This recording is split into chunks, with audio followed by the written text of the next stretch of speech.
having a great serve isn't the end of the story. What you need to do is you need to be able to have lots of variations so that your opponent never knows what's coming next. So what sort of variations can you have with your serve?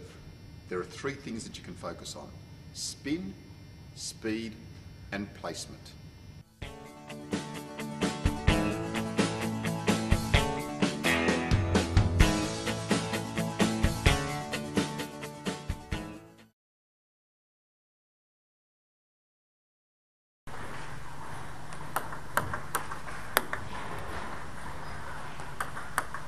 Wow, look at that. It's so effective to combine different side spins.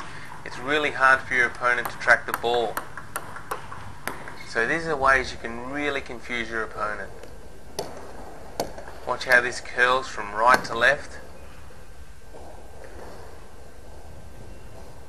And then the pendulum from left to right. It's great use of the pendulum and reverse pendulum serves.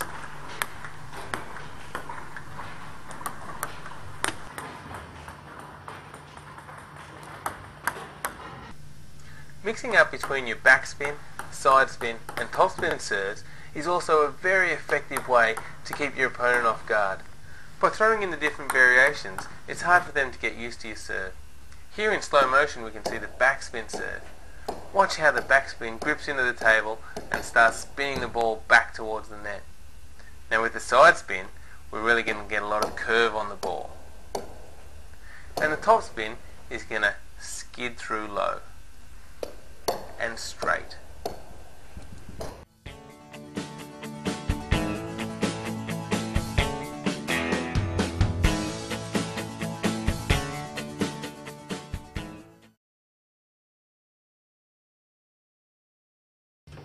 We've already learnt about the three variations of spin, of backspin, side spin and top spin. But the other thing you can do is you can vary the amount of spin that you're putting on the ball. So when we're trying to vary the amount of spin, what we need to think about is the speed of contact and the fineness of the contact. Let's have a look at our wheel. So to generate some spin, okay, we're brushing the ball and doing it slowly. That will generate a little bit of spin. To generate more spin, we need to brush it faster. Of course, we can vary what we do there. Sometimes we can generate lots of spin, sometimes we can generate a little spin, or sometimes we can generate almost no spin at all. So the different variations of the amount of spin are going to affect how your opponent returns the ball. If you put more backspin on the ball, they might hit into the net. The next one, you might put less backspin and they might pop it up for you to make a screaming forehand winner. In this passage of play, you'll see two variations of the same type of serve with different amounts of spin.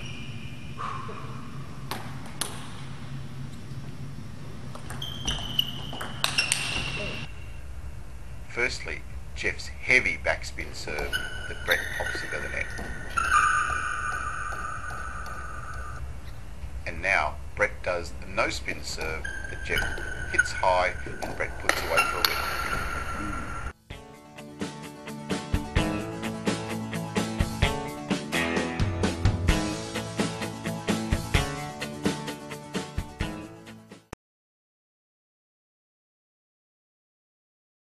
Another method of variation is the speed of your serve.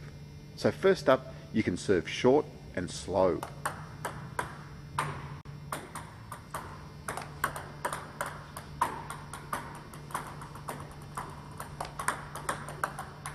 Or you can serve long and fast.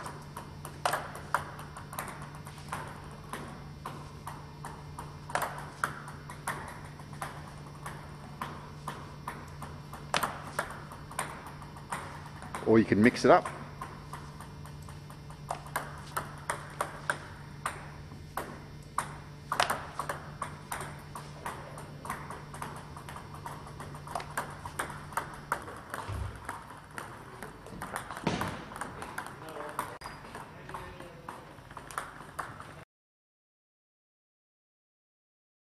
The main reason is it keeps your opponent off balance and off guard. By serving short, okay, they've got to come in. If you serve it long, they've got to go out.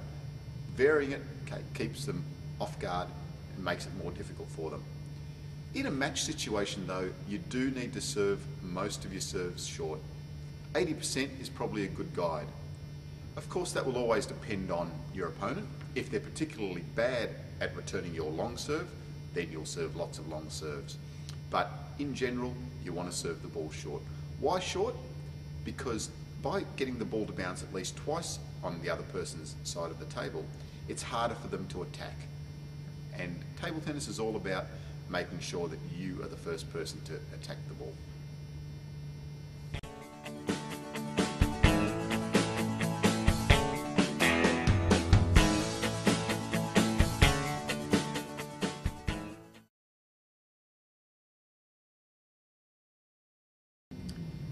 Another factor in your variation is your placement. These two spots that we have here are the danger zones. Why are they the danger zones? Because this one here is right in the middle of your opponent's forehand. This one here is right in the middle of their backhand. Places to avoid. Here you can see some devastating returns from balls served into the danger zone. So these are the danger zones, but look at all the other places we can serve to on the table. Okay, lots of different areas. So where do we serve to? The first thing to consider is your opponent and their strengths and weaknesses. If your opponent is particularly bad on the backhand side, you're going to serve more balls to their backhand side. Conversely, if they're weaker on the forehand side, you can serve more to their forehand. Short is usually good. Short is good because it's harder for your opponent to attack the ball. Okay? This is a great area. Wide is good because it makes your opponent move out to the sides. Why is this area uncovered? That is the crossover point. And that can be difficult for your opponent because that's where they need to make a decision between a forehand and a backhand. If you think about it as being into their armpit, so not into their body because that's their backhand zone, but into their armpit. Here are 3 effective long serves. First, wide to the forehand. The second goes deep into the backhand. And the third catches Jeff off guard into his middle.